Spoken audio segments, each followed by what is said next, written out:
It's an everyday thing. It's an everyday thing. It's an everyday thing when you let your nuts hang.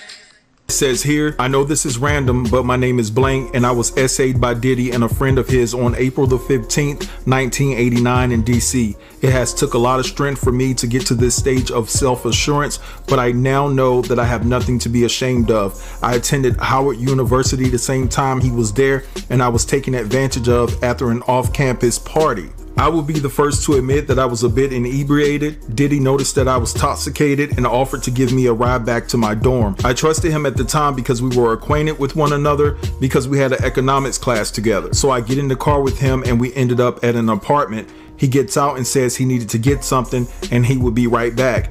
After a few minutes, he came back to the car and invited me in, saying he needed to sober up before driving back to campus. I said, okay, cool. I get out and go into the apartment, and there was another guy sitting on the couch. The guy introduces himself as Lorenzo, and he was drinking E&J and smoking trees. Diddy goes to the bathroom and he is in there for about 30 minutes or more. He comes out and asks me if I want a drink, and I said sure. He fixed me a drink, and the next thing I know is I was weak, disoriented, and my vision was blurry. I was then told to snip something out of a bottle that would make me feel better, and so I did it, and it just seemed to make me even higher. I now know that it was poppers.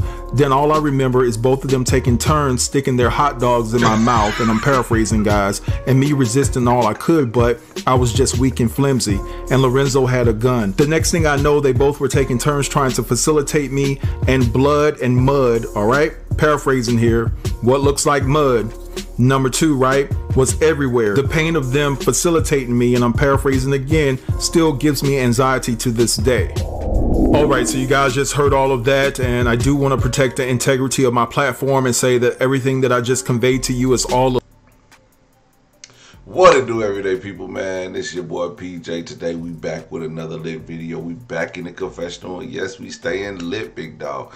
Hey, shout out to my everyday people who rock with me every day. Shout out to my player partner Lucky Wheels and Deals, and shout out to Lucky for never bringing the guy back to the house. Okay, you know what I'm saying? What the hell is going on, P Diddy? P Diddy, P Diddy, P Diddy. When he said take that, he meant it. Okay? He was taking that. And that's where he got that phrase from.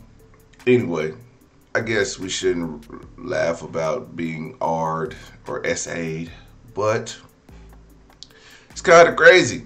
All these allegations coming out about P Diddy from the woodworks, and then, you know, Melissa Ford talk about Cameron had some underage girls at a brothel and all this stuff. Like, hey, let's stop the madness.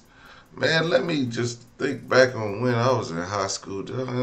Nope, I didn't participate in any threesomes, any drunken mess, or anything. Now, I have seen some.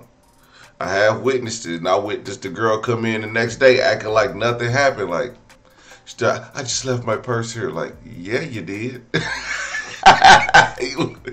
You left a lot of other stuff here too, whatever. But, you know, and then watch one of my friends become a senator, and that same girl gonna come out. You know what? I was at a house and they did this. I'm like, nope, I'm a witness. I'm a character witness. I seen her.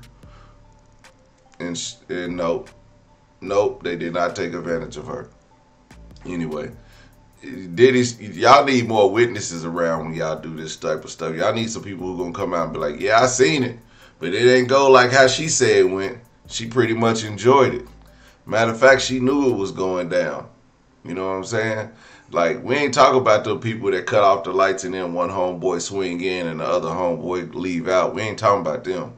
We talking about lights on, cameras, and action, okay? Luckily, we didn't have cell phones back in the day, or camera phones, because a lot of y'all girls, you know, we had video recorders, but nobody walk around with no big-ass camcorder. Like, hey, look what's going on, Peter. That only happened in the suburbs, okay? We was in the suburbs, but like in the ghetto part. Who knew there was a ghetto part in the suburbs? Only kids that live in the suburbs know that there's a ghetto part in the suburbs. Everybody think because you off in the outskirts of the major city that everybody rich. No, Some of them are just barely getting by too. And now that it's a recession, everybody on that boat like, damn, let me move back into the hood. That's why everybody's moving out of the suburbs and into the hood. Okay, let's get it. Oh, back to the subject. Anyway, P. Diddy, yeah, he burning them out, dog. Now, everybody knew that there was some allegations that he liked, man, but this is wild. I'm going to call cap on this because, man, listen, dog. If you in college, you 18, 19, you horny. Whether you gay or not, you know what you doing. You down for the get down. It ain't too many guys that's going to turn down sex. I'm talking about like if you with the person that you desire. Like if dude wasn't gay, if dude was gay and he had two men, he would go for it.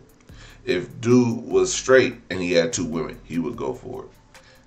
If he had one woman, he's going for it, okay? Because you're in college, you horny as hell, okay? When you're from the age of 16 to 25, you all in, big dog. I'm telling you. After that, you on your own. You know what I'm saying? Then you start making better decisions on who you sleep with. You know what I'm saying? That's just a fact. Women, y'all may be different. But women lie. They body count don't count unless they love somebody or something. They be like, he didn't count. Yes, he did. Yes, he did. Okay. Now, I will believe a woman's story over a man's in this situation. You know what I mean? Because now, the Dwight Howard situation, like we all grown. We all grown. Dwight Howard probably tricked the man. Talking about surprise. Like, come on, man. Now, you know, you can't surprise. You can't do a grown man like that. If he don't want it, he don't want it. That's just a fact. You know what I mean? You can't take advantage of a grown man. But you shouldn't take advantage of grown women, but apparently some men do. But like not like if you straight up are a girl, you go in prison forever. Okay? But, you know, if you drug a girl, give her something, and she and her drink woozy, you go into prison, okay? This is a fact. But if you buy a girl dinner, let's say Cheesecake Factory, you take her out to a little bar afterwards, and then you take her home, you know, and she don't want to do nothing, she's saying no, but you kind of like finagle her to give you something, and then she like, I shouldn't be doing this, but you still do it anyway. She'll never talk to you again. But she didn't like, I don't know. It's no means no, pretty much. Like, you probably won't go to jail, but if you get rich, she gonna sue you later. That's a fact. She gonna sue your ass later because you took advantage of her when she really didn't want to do it. You might not have R&R'd her, but you did, or SA'd her, but you did. You know, kind of push the envelope. Sometimes you got to say no. You know what I'm saying? But here's the thing. Don't take no woman to your house. Hey, that'll solve everything. You know, if you go to her house, she'll feel more comfortable. But then you got to risk being treated like trouble and her boyfriend backdoor you. You know what I'm saying? That's what happens all the time. So you either win or you lose. Either way, you might as well go home and jack off, because these chicks ain't worth it. And they ain't worth it because once you get rich, I'm telling you, once my turkey leg truck come up, all my old girlfriends, he took advantage of me. I'm like, damn, it's just a turkey leg truck. What you think I was going to get? I ain't got no turkey leg hut money. I got turkey cabana money, okay? Anyway, so Diddy accused of luring a man to an apartment where another man was waiting. Imagine that. Crazy. I don't even think the other man was just waiting. If he's sitting around drinking E&J and Hennessy, dude wasn't waiting. He was just sitting there. He was bored. He wasn't invited to the party. You know what I'm saying? And, you know, P. Diddy wasn't Diddy at the time. He was just Sean Combs. And he might have been puffy. But when Diddy invited you back to this home, you was probably wild for the night until you saw there was another man there. And then all the blood and crap everywhere. It seems realistic. But it sounds to me like you've already been pushed in, so I don't know how they must have been doing something bad. Did you not do your duties before you? Because whatever. Y'all like to clean yourself, cleanse y'all's rectum. Okay. I'm just saying that's what y'all be out there doing. Listen. I had this gay guy that I worked with. He used the nastiest sucker. He told me what truffle butter was. I was like, what? He said, yeah, we can't eat for like 9 hours before we go out to a party because you never know what kind of guy you'll take home. Like, what? Oh my God, what in Sam Hill is going on? Yeah, he got fired. But he told the wrong person the story, and they went told. I was like, damn, that's out of line. So sometimes you got to keep that nasty shit to yourself. But it is what it is. Never do that to your coworkers, man. Keep it real with them. If they got some wild sex stories, let them tell you. Let them tell you, okay? Ain't nothing wrong with a wild sex story, but I just be like, be who you gonna be. Just don't try me. You know what I'm saying? That's all. We love peace and no hair grease, okay? Let's keep it real, baby. Anyway, I wish I had more gay stories for y'all, but I don't. But Diddy, you going down, okay? You, R. Kelly, Bill Cosby, okay? I don't know if anybody's seen that game show host from Canada that used to kiss them girls in the mouth like teens, like 15. He's like, can I get a kiss? Can I get a hug? Like, whoa! What in Sam Hill? See, that's why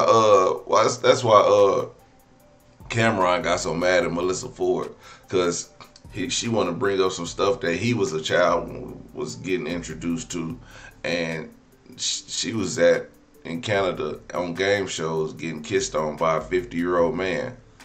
And then the 50-year-old man, when you didn't kiss him, he be like, oh, well, you're not going to win. That's crazy. Hey, man, y'all got to see that clip. I'm not going to show it, but it's on Twitter somewhere. But it's wild. Anyway, everyday people, man, let me know what y'all think about P. Diddy, man. He luring men to an apartment where another man was waiting. P. Diddy was trying to get his creep on. Anyway, everyday people, like, comment, subscribe. I'm going to holler at you later. Peace.